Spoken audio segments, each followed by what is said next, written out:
नमस्ते। आशा करती हूँ आप सब कुशल मंगल होंगे। आज हम श्री रामचरितमानस की एक चौपाई का अर्थ समझेंगे। वह इस प्रकार है। गोस्वामी तुलसीदास जी लिख रहे हैं, जा पर कृपा राम की होई, ता पर कृपा करहि सब कोई। जिनके कपट दंभ नहीं माया, तिनके हृदय बसहु रघुराया।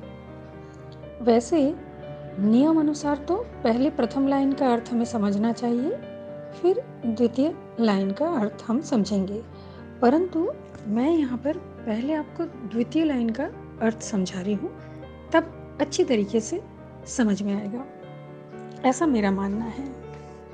देखिए, जो दूसरा लाइन है उसमें कहा गया है, जिनके कपट दंभ नहीं माया, तिनके हृदय बसहु रघुराया। हम सब जब भी भगवान श्री रामचंद्र जी का नाम लेते हैं तो हमारी आंखों के सामने उनका जो श्री चित्र उभर के आता है, उसमें क्या दिखता है?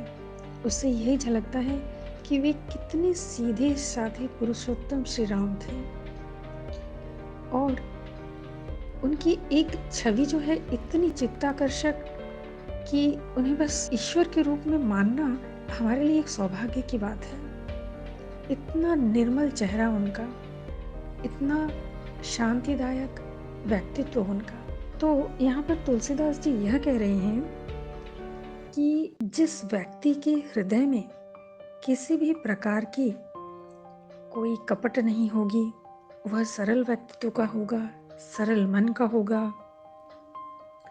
जिसके मन में किसी भी प्रकार की अहंकार नहीं होगा, पाखंडपन नहीं होगा और वह माया से भी आच्छादित नहीं होगा।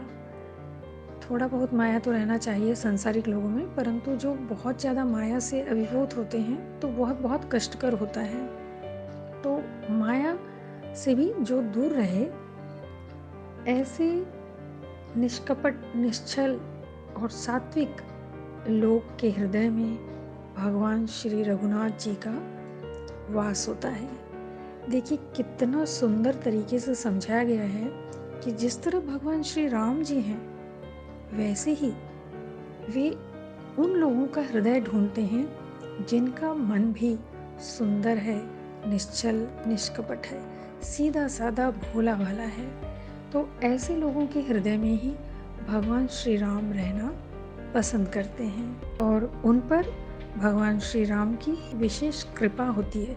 देखिए, जब तक भगवान की कृपा न होगी तब तक कुछ भी हमें प्राप्त नहीं होगा, चाहे वह मानसिक सुख हो या फिर भौतिक सुख हो।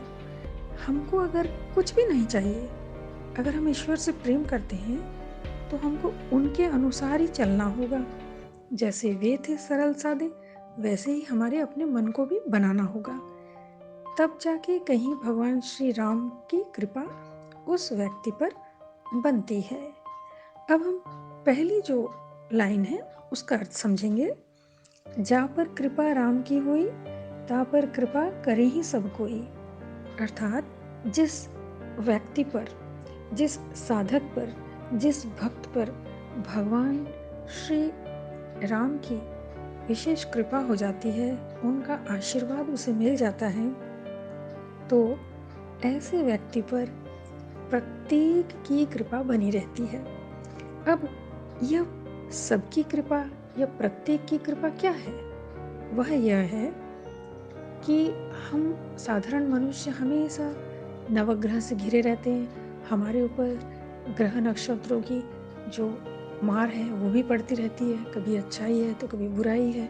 हम हमेशा इन सब परिस्थितियों से जो जूझते हैं, इनका मुख्य कारण है हमारे ग्रह नक्षत्र और दूसरा होता है हमारे कुछ कर्म। तो यदि भगवान श्री राम से हम प्रीति बना लेते हैं और उनका आशीर्वाद हमें मिलने लगता है, तो हमारा कोई भी अनिष्ट नहीं कर सकता, चाहे वह ग्रह नक्षत्र क्यों न हो या फिर कोई अन्य शत्रु पक्षी ही क्यों न हो। तो इसलिए भगवान की कृपा हम पर बनी रहनी चाहिए। तो यह जो चौपाई है अत्यंत ज्ञानवर्धक है, समझने लायक है और समझकर उसे अपने जीवन में उतारने लायक भी है। आशा करती हूँ यह विषय, यह चौपाई और चौपाई का अर्थ आप लोगों को अच्छा लगा होगा। तो फिर मिलते हैं किसी नए विषय को लेकर। तब तक के लिए बहुत बहुत धन्यवाद। आप सबको होली की बहुत बहुत शुभकामनाएं।